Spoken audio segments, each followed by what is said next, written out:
सांसों के द्वारा अपने मन को शांत करने के बारे में आपने सुना होगा, लेकिन क्या आप सोच सकते हैं कि सांसों का एक ऐसा ध्यान है जो आपके शरीर को सभी बीमारियों से बचा सकता है? देखिए, आप सब लोगों ने कपालभाति और अनुलोम विलोम इनके बारे में सुना होगा। दरअसल कपालभाति या फिर अनुलोम विलोम जैसे प्राणायाम में हम सांसों का इस्तेमाल करके अपने शरीर की शुद्धि करते हैं। कुछ पलों का तूफान पूरे जंगल को हिला सकता है, उसी प्रकार कुछ पलों का शासन का तूफान आपके रोम रोम को जागृत कर सकता है। सांसों के इस अद्भुत विज्ञान के बारे में महात्मा बुद्ध ने एक कहानी के माध्यम से बहुत अच्छे तरीके से समझाया है।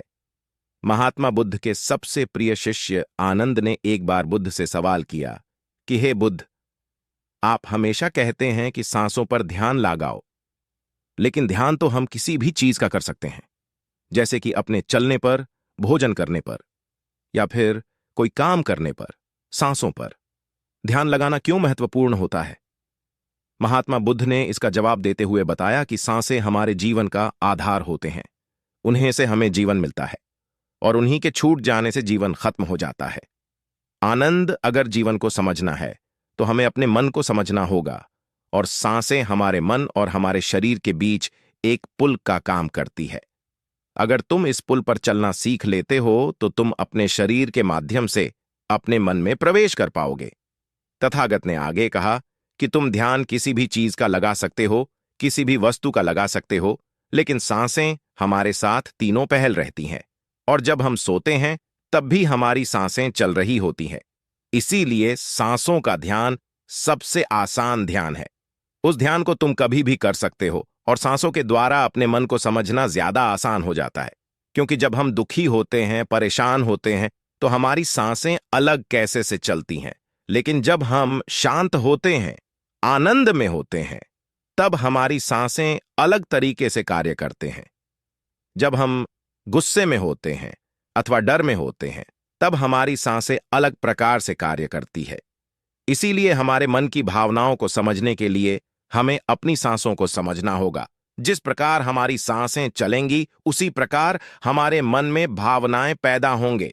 आनंद ने सवाल किया कि हे बुद्ध, मन की भावनाओं को समझने के लिए हमें सांसों का कौन सा ध्यान करना होगा, और क्या उस ध्यान से मन की भावनाएं काबू में की जा सकती हैं?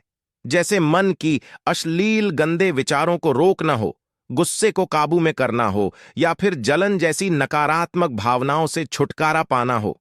क्या कोई ध्यान ऐसा है जो हमारे मन को शुद्ध कर सकता है? क्योंकि जब तक मन में पवित्रता पैदा नहीं होगी, तब तक ध्यान करने का कोई लाभ नहीं है। लेकिन न चाहते हुए भी साधक के मन को नकारात्मक भावनाएं घेर लेती हैं, और जो उसके ध्यान में बहुत बड़ी बाधा बन जाती है। तथागत ने कहा कि जो अपनी सांसों को समझ गया, समझो, वह बदल गया। इंसान के शरीर में और उसके मस्तिष्क में जितने भी प्रतिक्रियाएं होती हैं, वो सब उसकी सांसों के चलने के अनुसार पैदा होती है। मनुष्य कभी ध्यान ही नहीं देता कि उसका मन उसकी सांसों के अनुसार प्रतिक्रिया कर रहा है। कभी हो होशपूर्वक देखने का प्रयास करना। जब तुम्हारे अंदर गुस्सा, डर या फिर चिंता जैसी भावनाएं पैदा होती हैं, तब तुम्हारी सांस लेने की गति तेज हो जाती है, और जब तुम शांत होते हो, आनंद में होते हो, तब तुम्हारी सांसों की गति एकदम शिथिल हो जाती है। आनंद जितनी गहरी किसी की सांस होती है, उतना ही ठहराव उसके व्यक्तित्व में पैदा हो जाता है।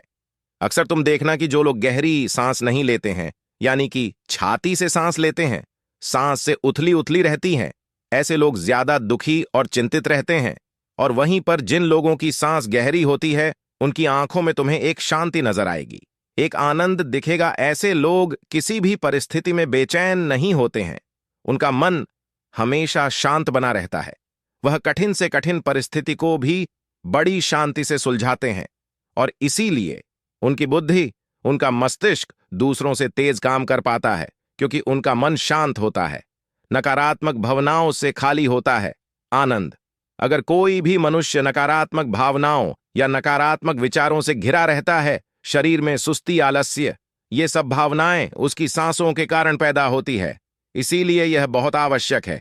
अगर जीवन में अच्छी आदतें बनानी है, सोचने का नजरिया या सकारात्मक रखना है, तो हमें अपनी सांसों को समझना होगा, और उसका सबसे अच्छा तरीका है अपनी सांसों का ध्यान। सांस हमारी हमेशा चलती रहती हैं। अगर पूरे दिन में से कुछ समय हम अपनी सांसों पर ध्यान लगाने को दें तो हमारा पूरा जीवन परिवर्तित हो सकता है।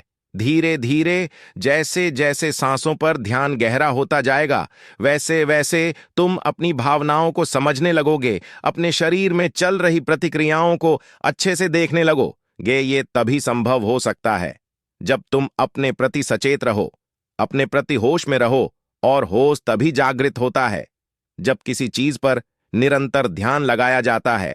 और हमेशा ध्यान में रहने के लिए प्रकृति ने हमें सांसें दी है।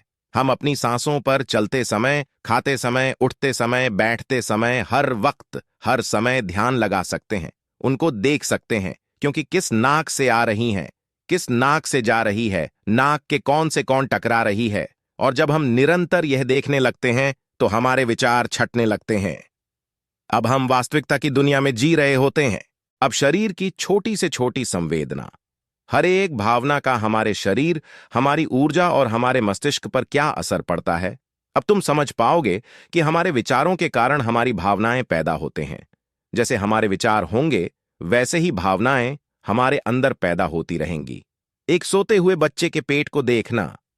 आनंद जब भी वह सोता है तो उसके पेट से साल से चल रहे होते हैं, इसीलिए उसका मन बड़ा संवेदनशील होता है। जीवन में किसी भी कार्य में सफलता प्राप्त करने के लिए कुछ सकारात्मक भावनाओं का होना, या फिर कहें कि अच्छे गुणों का होना बहुत आवश्यक होता है। अच्छे गुण जैसे कि स्वभाव में धैर्य होना, गुस्सा न होना, कठिन परिस्थितियों में हार न मानना, चुनौतियों का डटकर मुकाबला करना, ये सारी भावनाएं या फिर कहें कि गुण एक इंसान में होना बहुत आवश्यक है अगर उसे बड़ी सफलता हासिल करनी है। और ये सभी गुण हमारे स्वभाव में हमारी सांस के द्वारा पैदा किए जा सकते हैं। इनका विज्ञान होता है, लेकिन अज्ञानतावश मनुष्य हमेशा अपने को बाहर से बदलना चाहता है, लेकिन अपने अंतर्मन पर कभी ध्यान नहीं देना चाहता, जहां से सारा ब्रह्मांड संचालित हो रहा है, जहां से आपकी सारी इच्छा पूरी हो सकती है। आनंद ने सवाल किया कि हे बुद्ध, आपने यह तो बताया कि हमारी भावनाएं हमारी सांसों से संचालित होती हैं, लेकिन क्या हमारी सांसें हमारे शरीर को स्वस्थ रख सकते हैं? और अगर हां, तो उसके लिए क्या तरीका है? कौन सा तरीका है या फिर कौन सा ध्यान है? तथागत ने इसका जवाब देते हुए बताया कि हमारे शरीर के लिए सबसे ज्यादा आवश्यक हमारे रक्त का ठीक तरीके से चलना है। अगर शरीर में रक्त अच्छे तरीके से चलेगा तो हमारे शरीर में कोई बीमारी पैदा नहीं होगी, लेकिन अगर हमारा रक्त दूषित है, उसमें कुछ गंदगी है, तो उस शरीर के दूसरे अंगों को भी बीमार कर देगा। इसीलिए इस सबसे ज्यादा आवश्यक है कि आपका रक्त एकदम साफ हो, और रक्त के साफ होने के लिए सबसे ज्यादा जरूरी सांसें होते हैं। गहरी सांस हमारे रक्त को साफ रखती है। जिस प्रकार हमारे शरीर की खुराक भोजन होती है, उसी प्रकार हमारे रक्त की खुराक सांसें होती है। इसीलिए तुम जितनी गहरी सांस लेते हो, तुम पाते हो कि तुम्हारा मस्तिष्क उतना ही शांत, उतना ही शीतल होता जा रहा है, क्योंकि मस्तिष्क में रक्त का प्रवाह बहुत अच्छे से पहुंच रहा है। और इसीलिए मस्तिष्क में दुख, संताप या उदासी जैसे लक्षण कभी पैदा ना होते।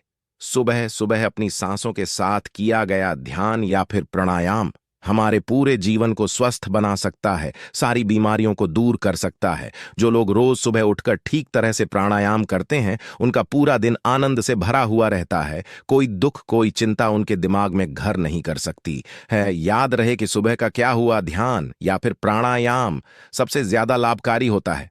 वैसे तो ध्यान तुम किसी भी समय कर सकते हो, क्योंकि ये हर समय लाभ पहुंचाता है, लेकिन जब बात प्राणायाम की आती है तो प्राणायाम सुबह सुबह करने चाहिए, जब पेट खाली होता है। ब्रह्मा मुहूर्त में किया गया ध्यान आपको ध्यान की गहराइयों तक लेकर जा सकता है। कुछ ही समय में उसके अच्छे परिणाम देखने को मिलते हैं। ब्रह्म मुहूर्त वो समय होता है जब पूरी प्रकृति जागृत होती है, पक्षी अपने घोंसले छोड़कर भोजन की तलाश में निकल पड़ते हैं, ग्वाले गायों का दूध निकालते हैं, मंदिर के द्वार खुल जाते हैं। ऐसा प्रतीत होता है जैसे कि पूरी प्रकृति का यह सृजन का समय होता है। आनंद। अगर तुम होश में रहकर सुबह के समय की सुंदरता देख पाए तो तुम ध्यान की गहराइयों को समझ पाओगे, समाधि की अवस्था तक जा पाओगे। आपका पूरा जीवन अपने आप परिवर्तित हो जाएगा। बुरी आदत या बुरे विचार छोड़ने के लिए कोई मेहनत नहीं करनी पड़ेगी, अपने साथ कोई जबरदस्ती नहीं करनी पड़ेगी। बुरे विचार, बेफिजूल की भावनाएं अपने आप को मन से गायब होती चली जाएंगी। जब तक तुम उन्हें बाहर से बदलने का प्रयास करते रहोगे, तब तक सफलता कभी तुम्हारे हाथ नहीं लगेगी। लेकिन अगर अपनी सांसों का सहारा लोगे तो पहले दिन से ही परिवर्तन आने शुरू हो जाएंगे। तथागत ने कहा कि मैं यह नहीं कहता कि इसका परिणाम तुम्हें 10 साल बाद मिलेगा। इसका परिणाम तुम्हें तत्क्षण मिलेगा। जब भी तुम कुछ समय के लिए अपनी सांसों को शांत करके एक जगह पर अपनी सांसों पर ध्यान टिकाते हो तो तुम्हें एहसास होगा कि तुम्हारा मन अपने आप शांत हो गया है। उसमें कोई दुख, कोई विचार, कोई भावना तुम्हें परेशान नहीं कर पा रही है। कठिन परिस्थितियों में खुद पर काबू रखना, खुद पर विश्वास रखना सबसे ज्यादा आवश्यक है। और यह तभी संभव है जब हमारी बुद्धि सुलझी हुई हो। हम छोटी छोटी बातों के बारे में ज्यादा सोचने की जगह तुम उसके हल के बारे में विचार करने लागोगे। अभी तुम्हारी ऊर्जा हो सकता है कि गलत जगहों पर इस्तेमाल हो रही हो, लेकिन अगर अपनी ऊर्जा को एक सही दिशा देनी है, उसका सही इस्तेमाल करना है, तो तुम्हें सांसों का ध्यान समझना ही होगा। और यह कहकर बुद्ध हमेशा की तरह अपनी गहरी योग निद्रा में चले गए। तो दोस्तों, यह कहानी अच्छी लगी होगी तो मेरे चैनल को सब्सक्राइब करें।